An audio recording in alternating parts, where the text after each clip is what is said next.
Welcome to the Pencil Bob channel. I hope you enjoy my stories. The hum of the engine was the first thing I noticed. It was a low guttural growl that vibrated through the foundation of the house, a sound you don't expect in a quiet suburban neighborhood on a Tuesday afternoon. I pulled into the driveway, and my heart dropped like a stone. In the middle of my side yard, where my vegetable garden had been, a burnt yellow bobcat sat idling, its scoop lowered to the dirt. All that was left was a mangled mess of splintered wood, torn irrigation lines, and the bruised, crushed remains of what had been my summer harvest. It was gone. All of it. The raised beds I had built by hand, the carefully placed trellises, the vibrant green of my tomato plants, all reduced to a muddy, chaotic pile of rubble. I didn't even have to look for the culprit. The HOA president, Jessica, stood on the sidewalk across the street, a self-satisfied grin plastered across her face. She raised a hand and gave a little wave as if she were a queen waving to her subjects. I got out of my car, my legs feeling like they were filled with cement. "Afternoon," she chirped, her voice sickeningly sweet. "Looks like they're making good progress, doesn't it?" I just stood there, staring at the destruction. What did you do?" I finally managed to ask, my voice barely a whisper. "Oh, this," she gestured toward the bobcat. "This is an emergency landscape beautification. It was voted on by the board last night. We're reclaiming overgrown yards that have failed to meet aesthetic cohesion standards. Your garden was a real community blight, you know. It was attracting all sorts of pest species." She said pest species like it was a foreign language she'd just learned, a phrase meant to sound official and important. My jaw went slack. "Pest species? Are you kidding me? It's a garden. It attracts bees and butterflies like a garden is supposed to." Jessica's smile didn't waver. "Bees and butterflies are not on the list of approved wildlife for our neighborhood, dear. We prefer manicured lawns and ornamental shrubs, not whatever this was." She gestured with a disgusted flick of her wrist towards the remnants of my hard work. "Besides, we had multiple complaints. People were concerned about the unkempt nature of the lot. It was disrupting the harmony of the whole block." "Unkempt? I spent every weekend out here," I countered, my voice rising. "This garden was meticulously cared for. It was my hobby, my passion." Just then, my next-door neighbor, Maria, came out of her house, a look of distress on her face. "I saw them from my window," she said, her hands covering her mouth. "I called the management office to ask what was going on, but they told me it was a private matter." She shook her head. "I'm so sorry. This is just awful." Jessica turned her attention to Maria, her smile tightening.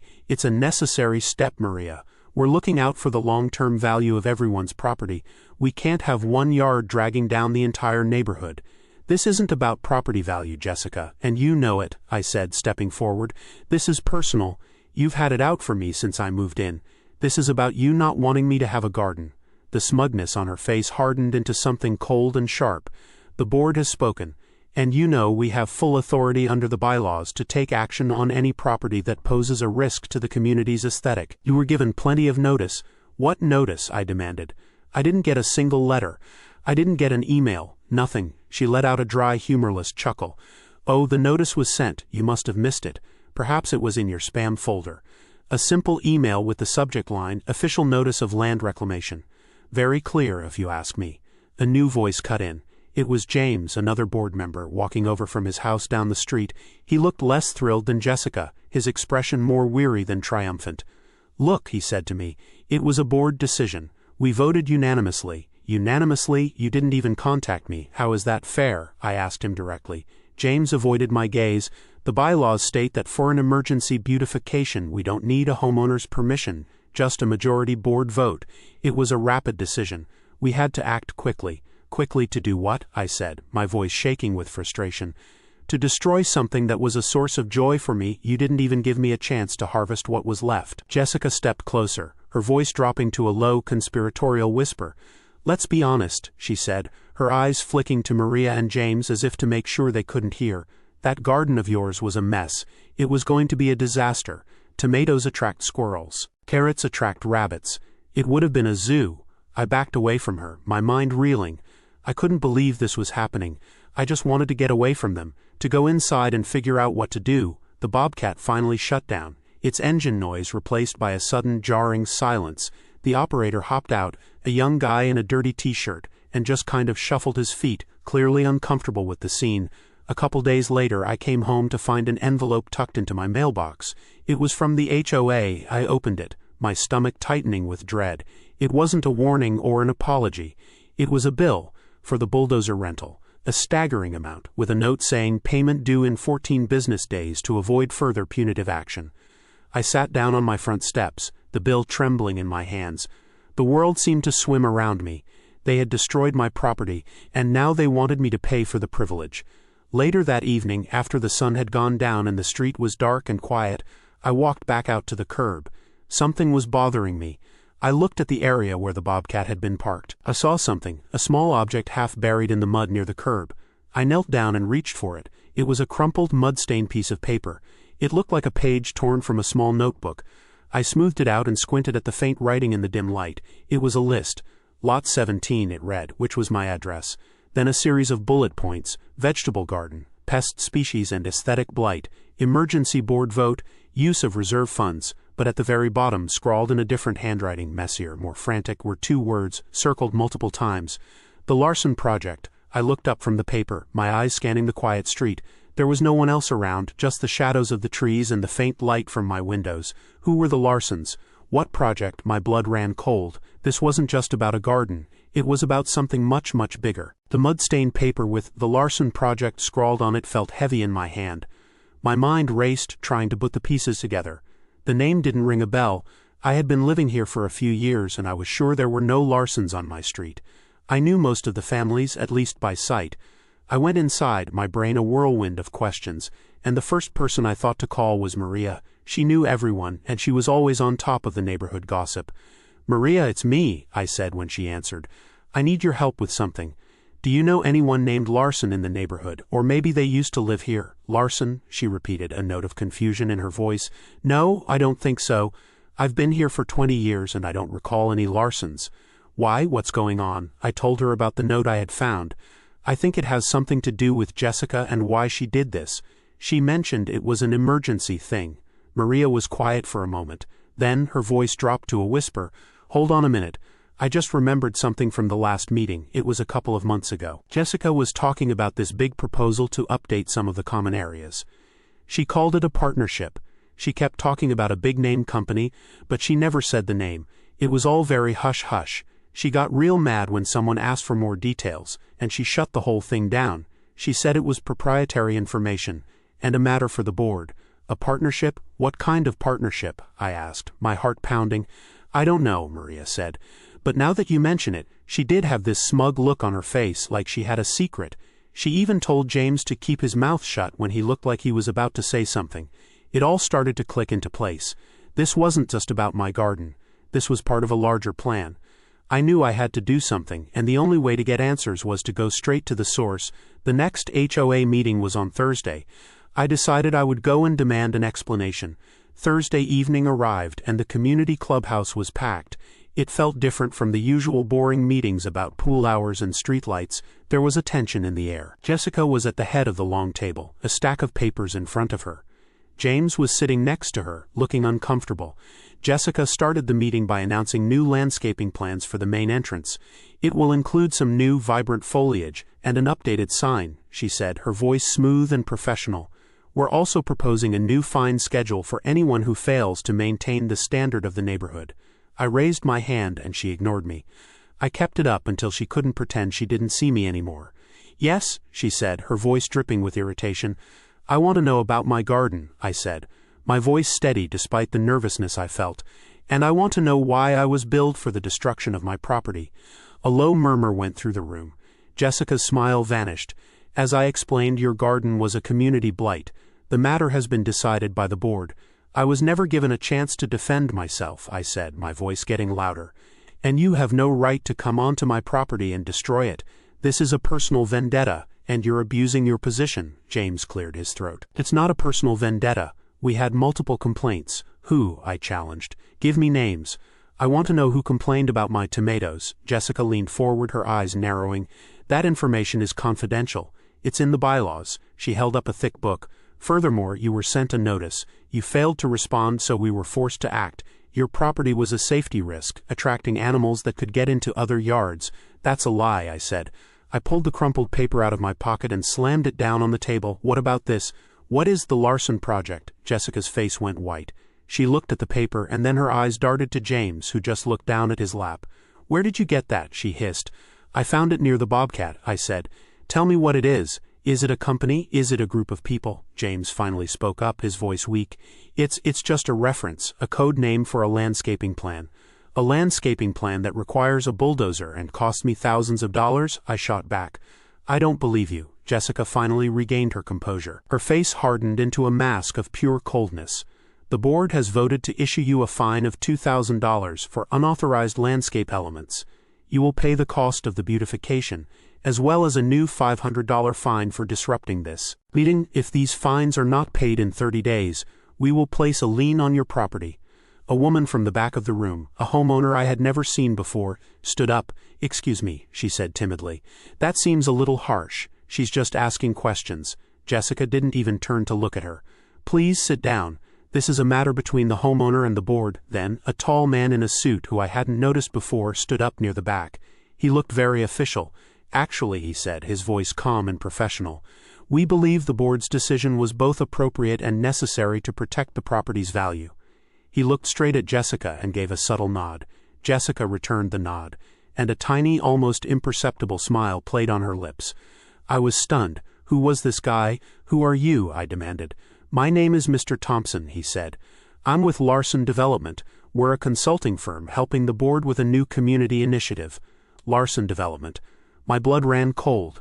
The words on the crumpled paper suddenly made a terrible, frightening kind of sense. The Larson Project wasn't a family name. It was a company. My garden was just the first piece of a much larger and far more sinister puzzle. What were they planning? And how much of my life was about to be bulldozed next? The community clubhouse felt like it was spinning. Larson Development. The name hit me like a physical blow. The polite man in the suit, Mr. Thompson, had just confirmed my worst fears. This wasn't a petty grudge, it was a corporate land grab. As Jessica and the rest of the board started to pack up their papers, a knot of pure anger and dread formed in my stomach. I turned and walked out, not waiting for the meeting to formally end. I needed to get away from them, to breathe, to think. I got home and the fines were all I could see. The papers sat on my kitchen counter, looking official and terrifying. $2,000 for my garden, plus a $500 fine for disrupting the meeting. A lien on my house. They were playing for keeps. I had to figure out what their end game was. I sat down at my laptop and started searching. Larson Development and my neighborhood's name. The initial results were vague. Press releases about community partnerships and new projects in the region. Nothing specific to our streets. It was all a lot of corporate speak about enhancing community value. A knock on the door startled me. It was Maria, holding a cup of tea. She came in and sat across from me. I'm so sorry, she said, her voice soft. I couldn't believe it when that man stood up. Larson Development. I've heard of them. They build those big boring condo developments on top of old land. It's what they do. She took a sip of her tea and looked at me seriously. I called my sister who works in city planning. I didn't tell her why, just asked her what kind of projects they're working on. She said they've recently put in a request for a zoning variance in our area.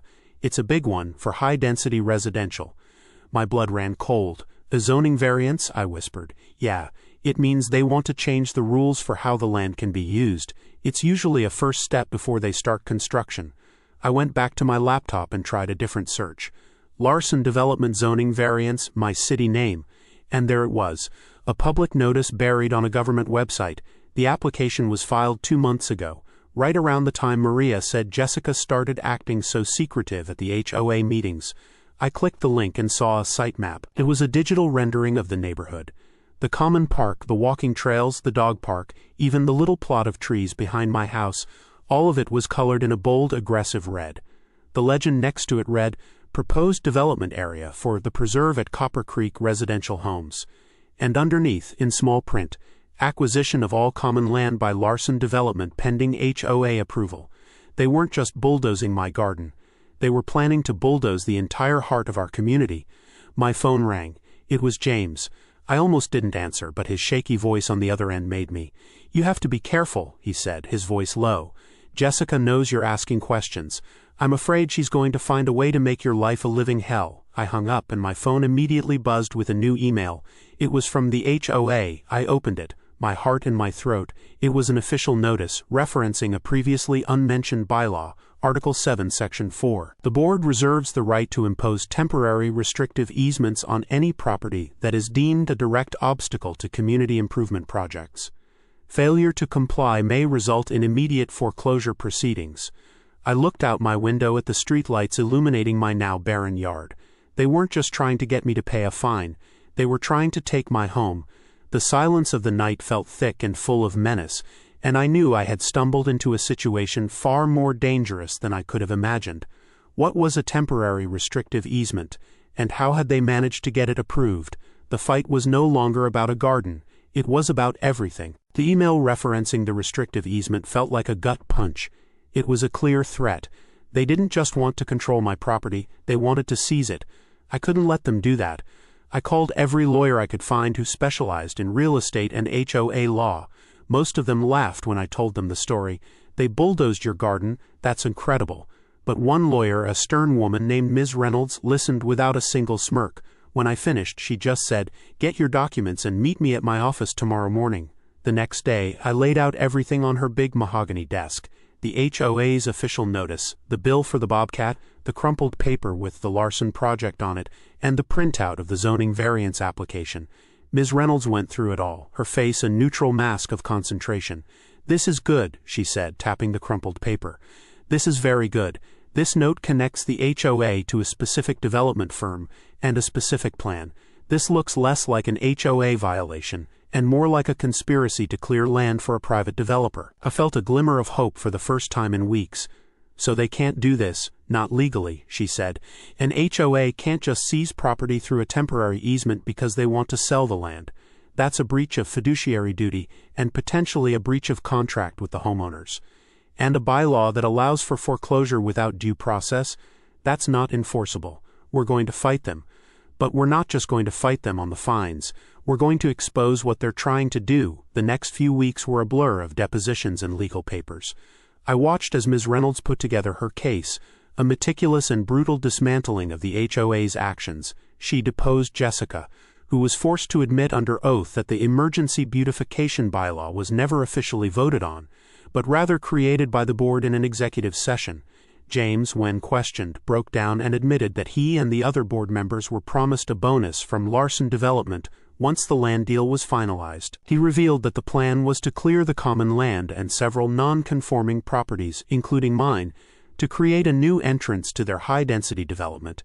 They had hoped that by destroying my garden first, they could claim a precedent and move on to other properties. The day of the hearing arrived. The small courtroom was packed with concerned neighbors, all of whom had heard whispers of what was happening. Jessica sat at a table across from me, her face pale and drawn. She tried to give me her usual condescending smile, but it looked forced, a paper-thin mask. Mr. Thompson was there too, looking far less confident than he had at the last HOA meeting. Ms. Reynolds stood up and began her opening statement. She talked about my garden, the one I had built with my own hands, and then she laid out the HOA's true motivations. She presented the crumpled note, the zoning application, and James's sworn testimony. She showed the court how the HOA had used a false bylaw to justify their actions, all in pursuit of a secret deal with a developer. The judge, a serious-looking woman with a no-nonsense demeanor, listened intently. When Jessica's lawyer tried to object, claiming the HOA was within its rights to maintain community standards, Ms. Reynolds just shook her head. "Maintaining community standards is one thing, Your Honor. Acting as a front for a multi-million-dollar real estate deal is another entirely." After all the evidence was presented, the judge looked directly at Jessica. "Ms. Miller," she said, her voice firm, "this court finds the actions of the Homeowners Association to be a gross abuse of power. The bylaw you referenced does not exist in any valid recorded document. Your decision to destroy the plaintiff's property was not based on any community standards, but was a direct, illegal act in furtherance of a private business transaction. The fines are dismissed. Furthermore, this court is ordering a full investigation into the Homeowners Association's leadership and its dealings with Larson Development." A wave of applause erupted in the courtroom. I felt a tear roll down my cheek. It was over. I had won. Jessica sat there, her head in her hands, defeated. Mr. Thompson rushed out of the courtroom, not even bothering to look back. My neighbors came up to me, shaking my hand and hugging me. "You saved us," Maria said, her eyes welling up with tears. "You saved our neighborhood." I went back home that evening, a victor. The fines were gone. The lien was gone. The HOA as I knew it was destroyed. But as I stood in my side yard, looking at the barren patch of dirt where my garden had been, I didn't feel the triumph I expected. The fight had taken too much out of me. The soil was no longer sacred to me.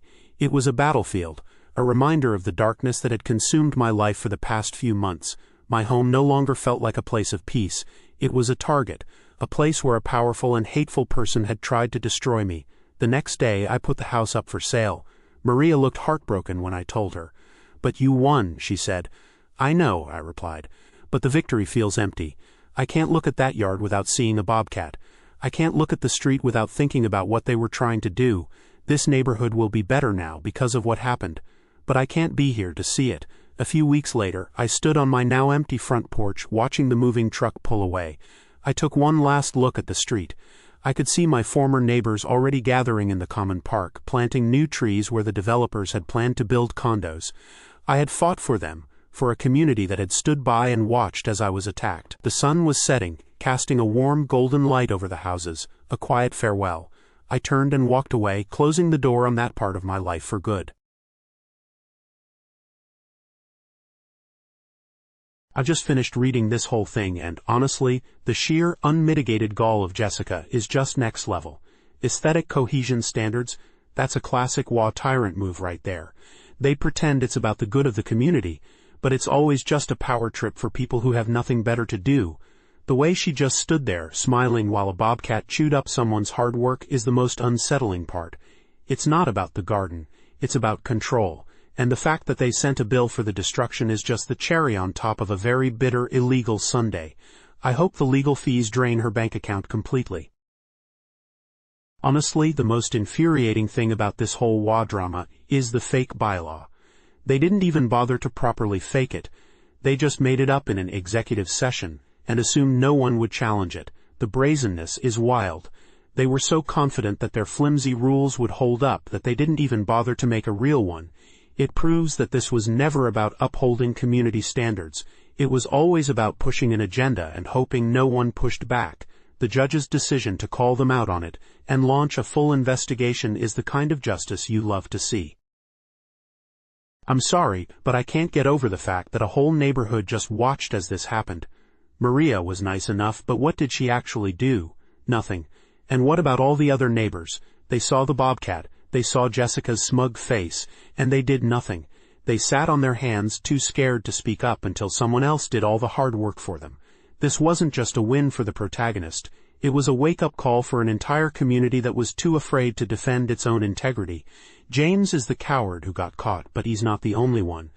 The story proves that most people would rather sit back and watch than risk upsetting the status quo, even when someone's home is on the line.